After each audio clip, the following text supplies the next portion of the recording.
In the cash for jobs scam, now we have Atanasio Monserrat, whom we know as Babush Monserrat, the Honorable Revenue Minister, joining my demand for an independent probe into the job scam.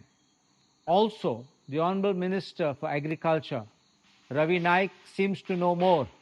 He says that a godfather and godmother will be nabbed.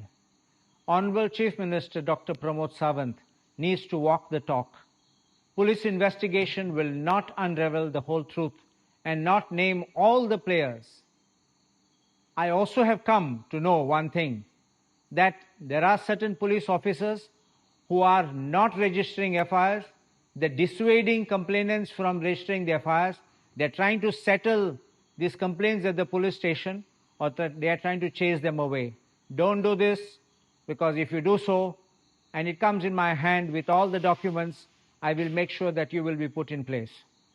I reiterate my demand to the Honorable Chief Minister, appoint a one-man commission under Inquiries of Commission Act if you and your government have nothing to hide and nothing to fear.